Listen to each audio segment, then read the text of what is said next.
forward to this one, but after looking at the stats, I am even more excited.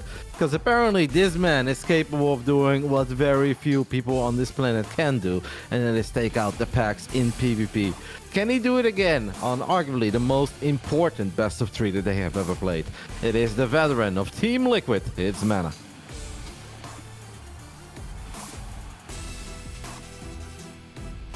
And his opponent, we talked him up, but he is going to have his work cut out for him. For Storm Gaming, it is Maximus Paximus.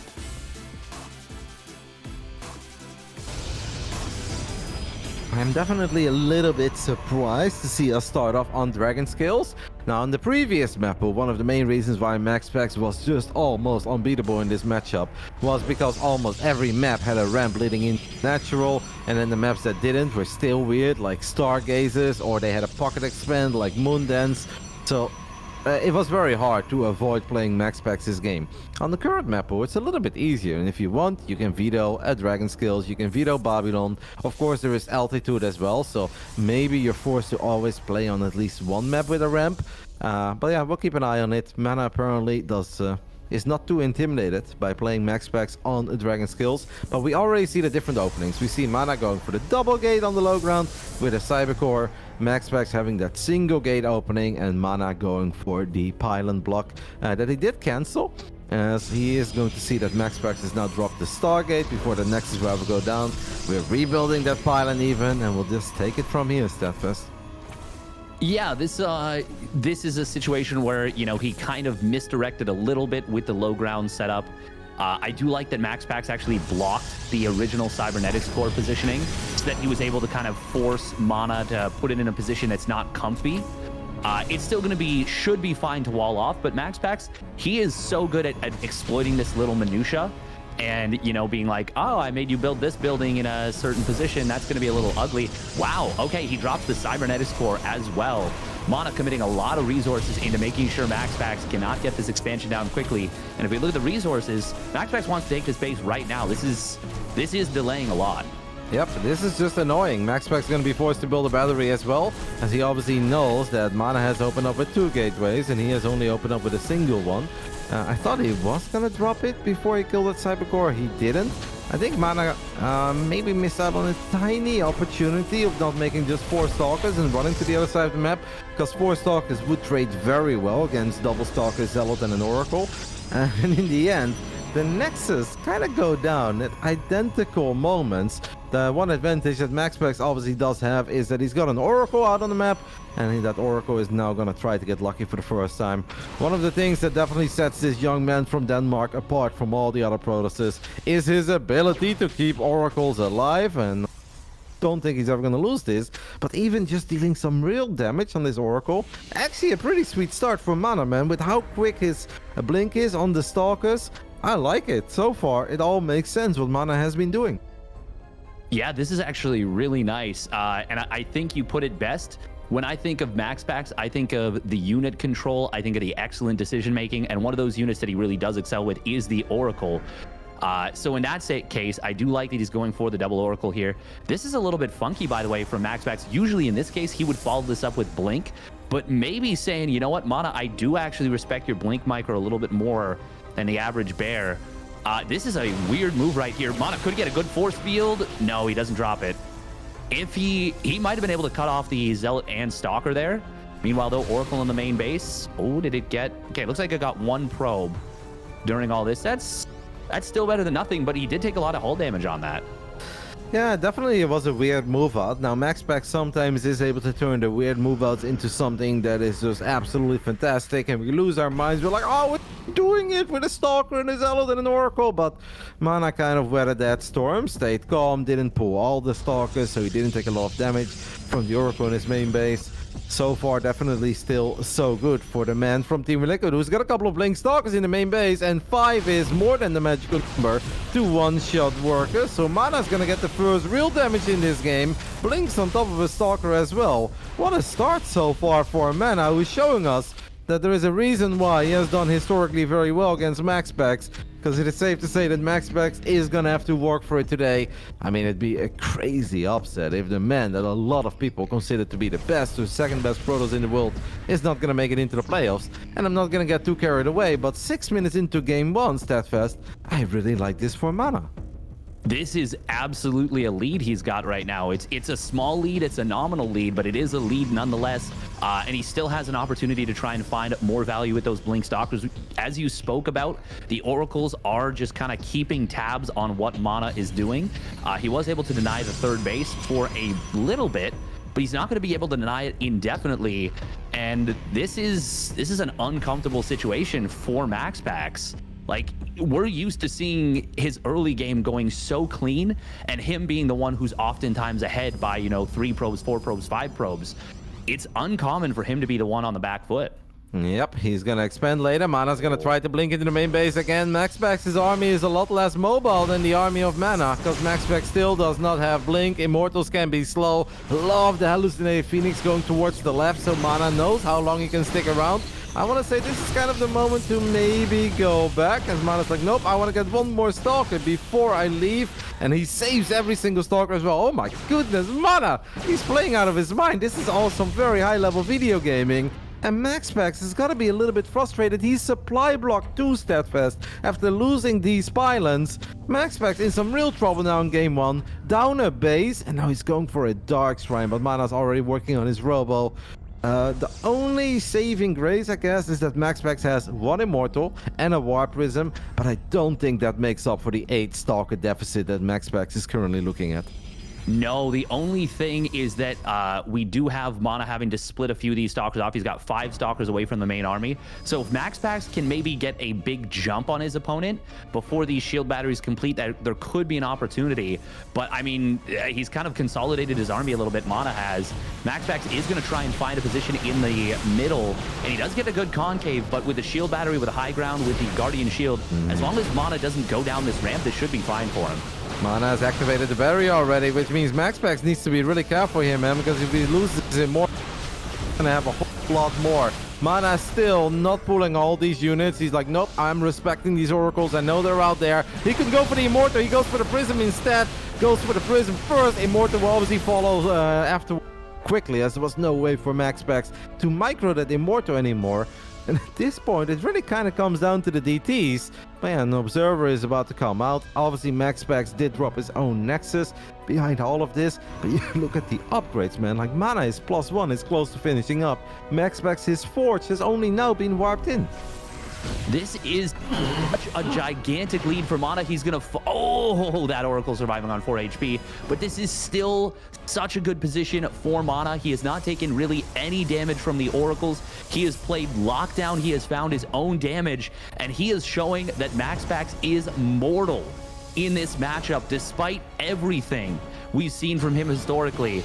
Like you said, this is the most important match these two have probably ever played against one another. I am really blown away by how well MaNa is doing. MaxPax is going to need a miracle to come back in this game number 1.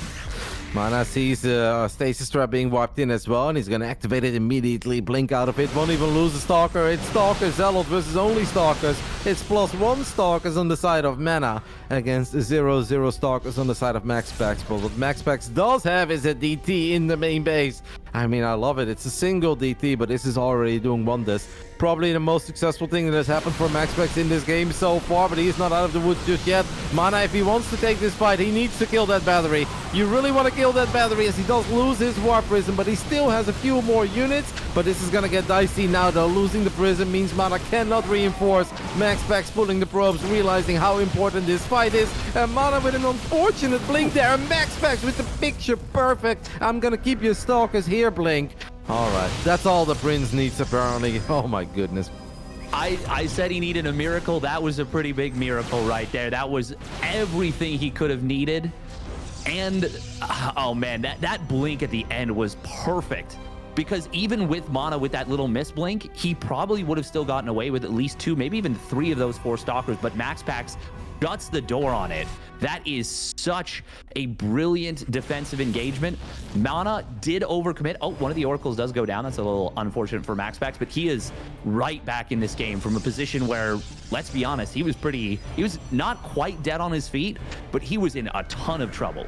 He was in trouble, and he might still be in a tiny bit of trouble, because obviously the fourth base of MaNa is quicker. +2 is still a whole lot quicker for MaNa, but at this point, MaxPax has way more reason to be hopeful about this game. He also knows that that 1DT was somewhat successful, as MaNa is going to try to get aggressive again. Blinks forward, gets at least on top of the battery, so it's Stalker Zealot with +2 against a bunch of Stalkers with +1, but without a War Prism, it's hard to keep fighting, but there is a Prism showing up on the top side of the map, so MaNa said, alright, round 1 couldn't quite do it for me, but maybe round 2 will go a whole lot better, and it's just a whole lot of Blinky boys fighting one another steadfast. That it is, and this +2 weapons is going to make a huge difference here. MaxPax did snipe his opponent's observer, could warp in a DT. I think even just one of them would be big. A lot of probes are starting to fall. Good micro from both players. Big blink forward. Will he get the warp in? He denies the warp in. That's huge. And that is another game-saving maneuver from MaxPax, down to about a second away from that warp in completing. And if it does, that's probably the game right then and there. As it is, MaNa reasserts his lead and is still very much in control of this game. Yeah, it was a painful blink, because obviously MaxPax knew that he would lose a bunch of these units if he would commit to that blink, but if he doesn't snipe the Prism right there and then, you're spot on steadfast. A couple of extra units, and that fight just heavily tips in favor of MaNa, who already took out the battery at the beginning of that fight. MaNa obviously knows that he's got MaxPax on wobbly legs, and he's like, alright, I'm just gonna keep on doing this. We know Mumbo number 5, now we know Prism number 3, as it's making its way to the other side of the map. MaxPax has warped in another DT, but at this point though, down 20 army supplies, still down that upgrade. It's going to be hard, but MaxPax is capable of miracles. He's got a battery and a cannon there. So unlucky for MaxPax that stasis trap just expired. Like, you can't make that stuff up. That stasis ward could have actually been gigantic. Instead, it just barely expires. Now MaNa is going to go for the natural. He did lose the observer here, so MaxPax does warp in the DT this time, and it is actually starting to get some good value. Good snipe on the cybernetics core means no stalkers. MaxPax does have his charge, but he is still down upgrades. Now the DT did slip into the main base. Oh, this pylon is a juicy target. Yep, that one pylon is powering 6 gateways. MaNa does not want to deal with it, and he just goes for it. Blinks on top of the army of MaxPax, and MaxPax says, alright, that is just too much. I cannot deal with that. As we had one observer as well showing up for MaNa once more, so he was going to have detection with that attack. He killed that Dark Templar. Maybe MaxPax just felt, alright, if you can see my DTs here, I cannot possibly win this game anymore. Oh my goodness, Steadfast, like, what is happening? Not only is MaxPax playing on the final playday, apparently his nemesis all along has been MaNa, who's got an amazing PvP record against him and just played a god tier first game. Yeah.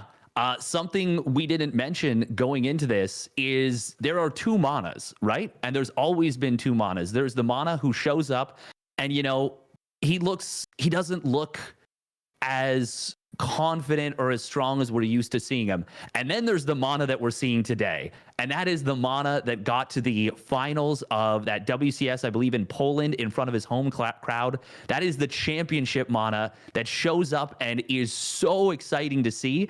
And when he does show up, he is damn near unstoppable. Yep. I am just really excited that that's the MaNa we're seeing this morning. Yep, the MaNa that made it into the finals of WCS Austin, indeed WCS Krakow as well back then. That was a great tournament, by the way, where unfortunately he didn't beat Lilba in the grand finals, but what a run that was. And if you guys are wondering if the Pax is human and if he's feeling it right now, MaxPax just requested a 1-minute break. Steadfast, I've casted a lot of MaxPax. Have you ever seen him just randomly, when this is the only best of 3 he's playing, request a 1-minute break after game 1? This is a first for me. I have not seen him do this before. Yep, he is always go, ready to go right into the lobby. I think you're right. I don't think I've ever seen that. And I have covered a lot of MaxPax games, like hundreds, probably getting close to thousands of like it's possible that I've gotten... no, that's got to be ridiculous. But at least a few hundred MaxPax games. I was like, wait a minute. No, there's no way he's that can't be right. But probably 200-300 MaxPax games. I don't think I've ever seen that. Same. I have not seen him do this. Like, obviously, if we're in the middle of a weekly and he just plays a best of 5 against Clem, and then he has to play another best of 5 against Gabe right afterwards, and game 1 is a 27-minute game. Yeah, we know that these guys sometimes they need a minute. That's very normal. But this was the only best of 3 that was very important. I know he had WTL, but this is one that he can normally kind of look forward to. He can mentally prepare himself. For MaxPax to take a 1-minute break after game 1, that really does mean something, guys. We're not doing the caster thing. We're not playing it up. That boy is feeling the pressure. Let's go ahead and hop on into Royal Blood, where we could potentially have a monstrous upset on our hands. But obviously, we're not counting him down and out just yet, because he is still the Prince of Denmark, representing Psystorm Gaming. And even now, he's still one of the favorites to potentially win it all, despite the fact that he's close to elimination. This is MaxPax.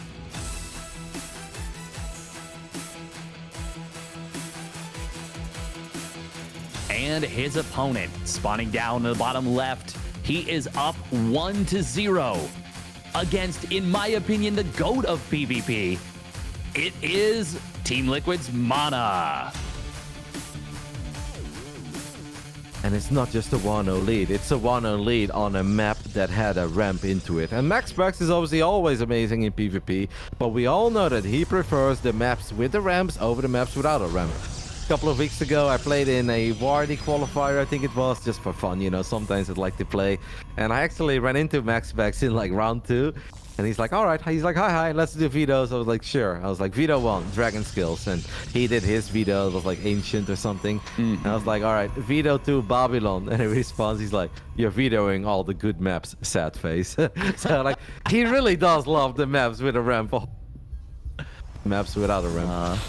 He's such a good kid. He's got such a great attitude. I have loved following MaxPax's rise to I mean, to be honest, in my superstardom at this point, in terms of just like his trajectory. Oh, this is a nice little move. Doesn't manage to get the double shot on that probe, and it will. Oh wow, it actually survives too. MaNa with the Cristiano Ronaldo in his prime probe. Are you kidding me? And now he could still let that finish up, and he could still technically do that same thing all over again. You know what the cool thing is about not just letting your first pylon finish up, but basically build... Oh, does lose it in the end. I mean, even Cristiano's past his prime at this point. I wanted to say, one thing that I really like that MaNa did in the previous game, right? We are all familiar with the pylon block. Sometimes they cancel, sometimes you let it finish, and then you can go for the cybercore block that you can also let finish, or you cancel it at the absolute last moment. But by building a pylon, canceling it, building another pylon, canceling it, and then finally letting the third pylon finish up, you already forced the Zealot to attack the pylon for a long time. You block that Nexus non-stop, and then by the time that you finally warp in the cybercore and you're ready to leave with your probe, there are still 2 buildings to take care of, rather than pylon is dead and now they can work on the cybercore. And that's how MaNa kind of bought a couple of extra seconds for himself in that last game, and the Nexus timings were identical, which was just super cool.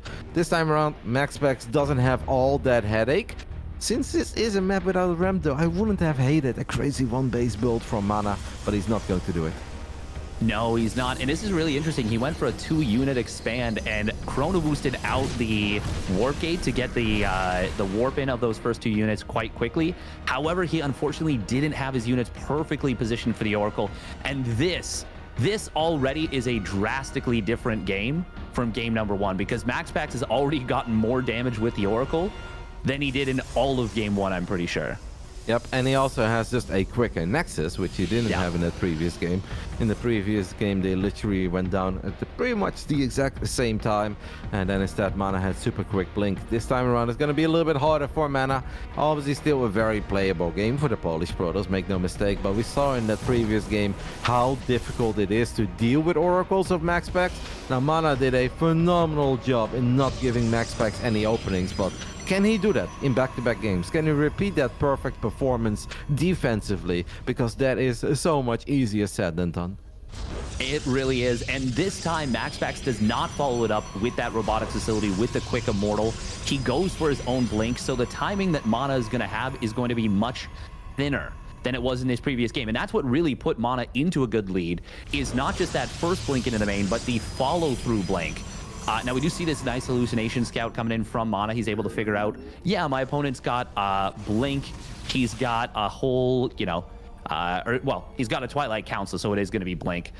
It's good information, but it's information that is as MaNa, I'd be like, oh man, it would have been nice if you opened up safer again so I could try and exploit an opening.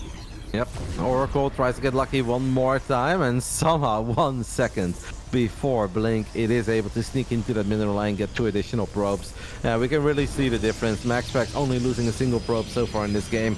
MaNa losing 6 probes.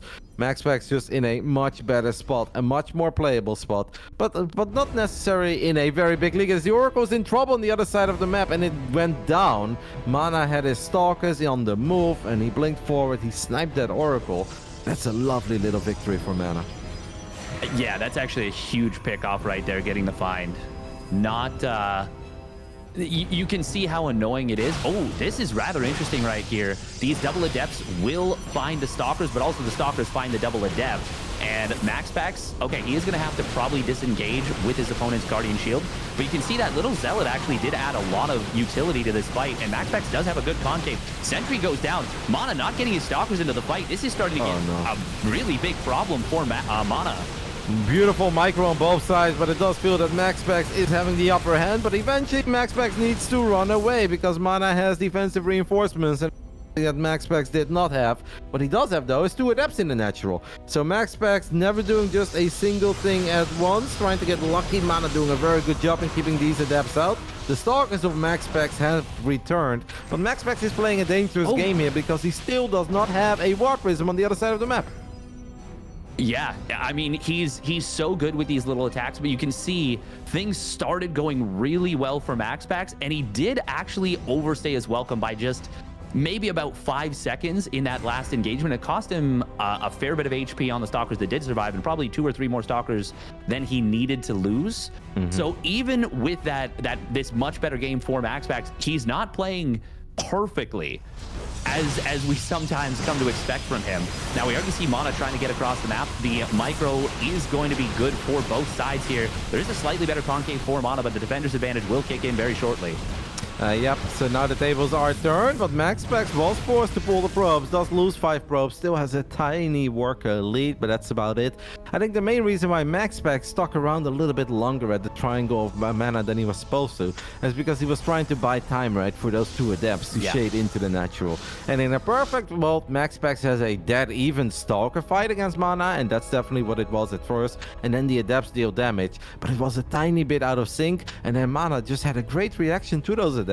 He did not take too much damage. The Stalker fight was pretty much done. MaNa had a decisive blink forward towards the end of it, so he pushed MaxPax back. I don't even think it's MaxPax playing below his level or anything. I just think it's MaNa once more showing us why he's got a freaking amazing record against against MaxPax. Because apparently once in a while, MaNa just really turns it on, and he's turning it on so far today. Will it be good enough for the dub? That we don't know yet, but one thing is for certain, no matter what happens in this best of 3, MaNa is really making MaxPax work for it. He absolutely is. Now, we did see that little Stalker dive by into the natural from MaNa, was able to pick off 4 probes. He did lose one of the Stalkers, was able to recall out with the other couple.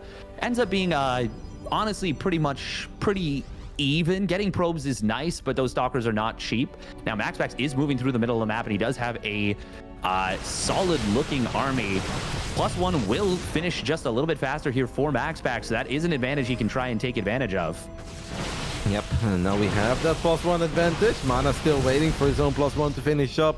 I do think with batteries and defensive reinforcements, I feel MaNa should be fine. It's obviously not going to be easy. I believe he sniped the Warp Prism on the left side. So MaNa had a couple of Stalkers roaming the left side of the map. And those 4 or 5 Stalkers that he had active there sniped the Prism. So MaxPax cannot do his 1-2 wombo combo. Prism in the main base and big fight in the natural. This is the only fight that's happening. And we can really see that the defensive reinforcements are making the difference for MaNa as he blinks.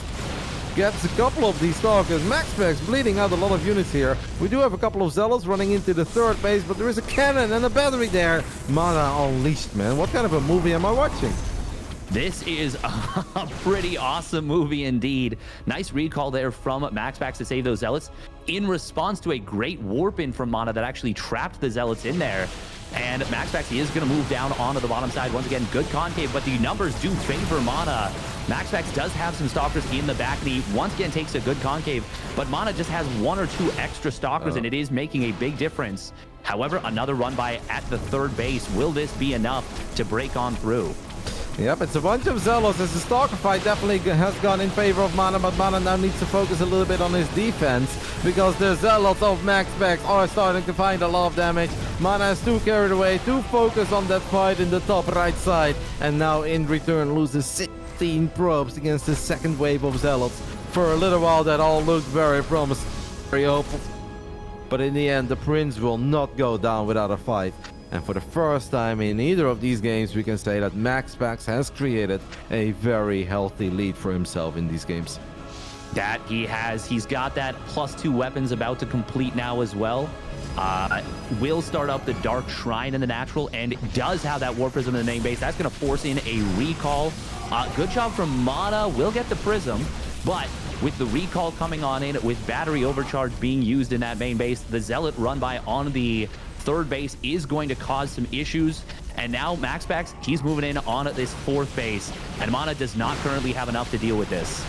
No, it does start to feel that MaxPax just has a little bit too much. Team Liquid's MaNa has played a pretty awesome game too as well. I don't think he can really keep this up. MaxPax was still sitting on a bit of money, but as soon as he spends that money, he's just going to have an overwhelming amount of units. We've got an upgrade advantage too on the side of MaxPax, as his +2 is doing wonders for him.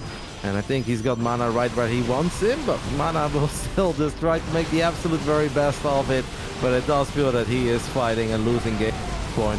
Charge on the side of MaxPax, no charge on the side of MaNa, and that will do it after a very action-packed 12-minute game on Royal Blood. It is MaxPax who ties things up. But for 1 second there, StatsFast, it really started to look like MaNa was getting some good fights with the Stalkers there. It's just the second time around, yeah, he wasn't expecting another Zealot run by. As quickly as he shut down the previous one, he had the cannon, he had the battery. He did not expect MaxPax to immediately double down and do it all over again. And I think that's kind of where it went wrong for MaNa. Yeah, I think so too. We don't think about MaxPax. I mean, at this point, it's hard to not find a strength for MaxPax when you're looking for it.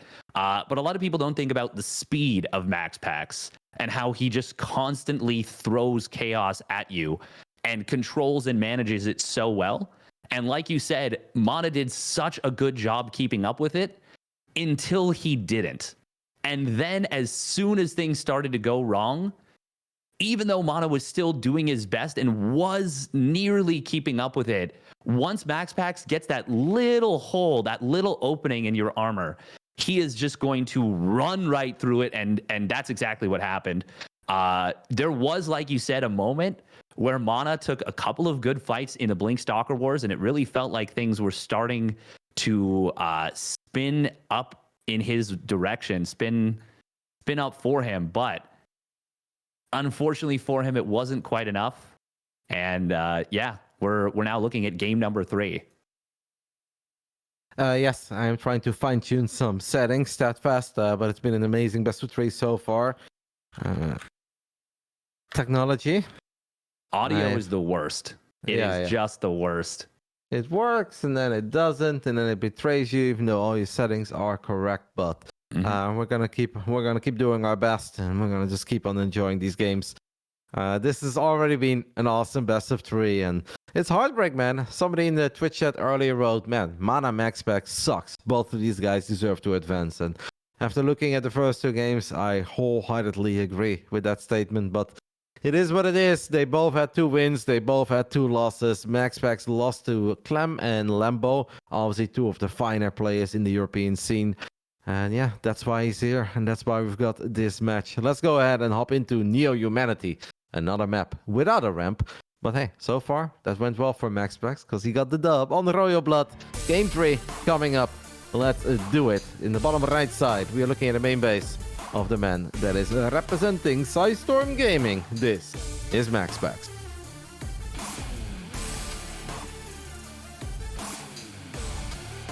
And his opponent, spawning up at the top left, the veteran from Team Liquid. He needs your energy. It is MaNa.